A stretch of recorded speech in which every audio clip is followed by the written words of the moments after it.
सन 1944 की गर्मियों में मुंबई के एक अस्पताल में एक बच्चे का जन्म हुआ था।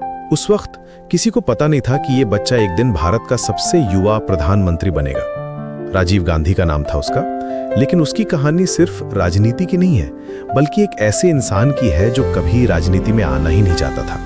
राजीव का बचपन नेहरू परिवार के माहौल में बीता, लेकिन वो हमेशा से अलग था। जब उसके दादा जवाहरलाल नेहरू देश चला रहे थे, राजीव हवाई जहाजों के सपने देख रहा था। कैम्ब्रिज में पढ़ाई के दौरान भी उसका दिल इंजीनियरिंग में था, पॉलिटिक्स में नहीं। वो एक पायलट बनना चाहता था और बन भी गया। इंडियन एयरलाइंस में काम करते हुए वो एक नॉर्मल जिंदगी जी रहा था। शादी हुई सोनिया से, बच्चे हुए और लगता था कि राजनीति से उसका कोई लेना देना नहीं होगा। लेकिन जिंदगी के अपने प्लान्स होते हैं। सन 1980 में एक हादसा हुआ जिसने सब कुछ बदल दिया। राजीव का छोटा भाई संजय, जो पॉलिटिक्स में एक्टिव था, एक प्लेन क्रैश में मर गया। उस दिन राजीव की जिंदगी का रुख ही बदल गया। मां इंदिरा गांधी पर प्रेशर था, पार्टी को संभालने के लिए किसी की जरूरत थी। राजीव ने बहुत रेजिस्ट किया, लेकिन आखिर में फैमिली की जिम्मेदारी के आगे झुकना पड़ा। सन 1981 में अमेठी से बाय इलेक्शन जीतकर राजीव पार्लियामेंट पहुंचा। वो अभी भी रिलक्टेंट पॉलिटिशियन था, लेकिन धीरे धीरे सीख रहा था। एशियन गेम्स 1982 में उसे ऑर्गेनाइजिंग की जिम्मेदारी मिली और उसने दिखाया कि वो एफिशिएंट है।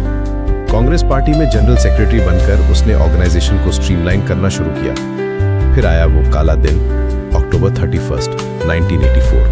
इंदिरा गांधी की हत्या हो गई। उसी दिन 40 साल की उम्र में राजीव गांधी भारत के प्रधानमंत्री बन गए, सबसे युवा पीएम।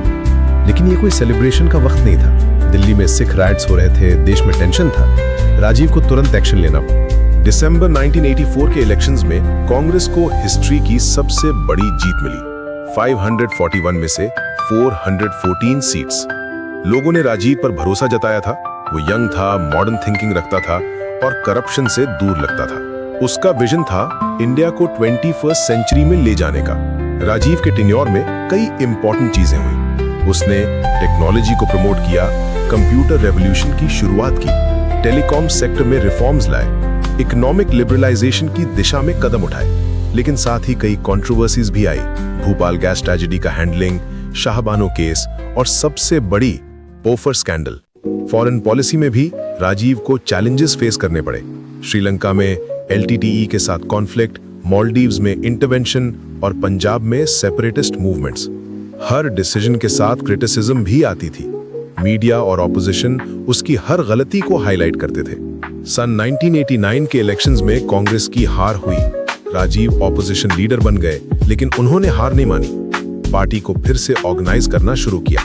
सन 1991 में लग रहा था कि वो वापसी कर सकते हैं, लेकिन मई 21, 1991 की शाम तमिलनाडु के श्री पेरम्बुदुर में एक रैली के दौरान एक सुसाइड बॉम्बर ने राजीव गांधी की जान ले ली। LTTE का रिवेंज था ये। सिर्फ 46 साल की उम्र में एक ऐसे इंसान की जिंदगी खत्म हो गई जो कभी पॉलिटिशियन बनना ही नहीं चाहता था। राजीव गांधी की कहानी एक ट्रेजेडी है। एक पायलट जो PM बना, एक रिलक्टेंट पॉलिटिशियन जो देश का लीडर बना और एक यंग मैन जो अपने विजन को पूरा करने से पहले ही चला गया। उसकी लेगेसी आज भी बहस का विषय है।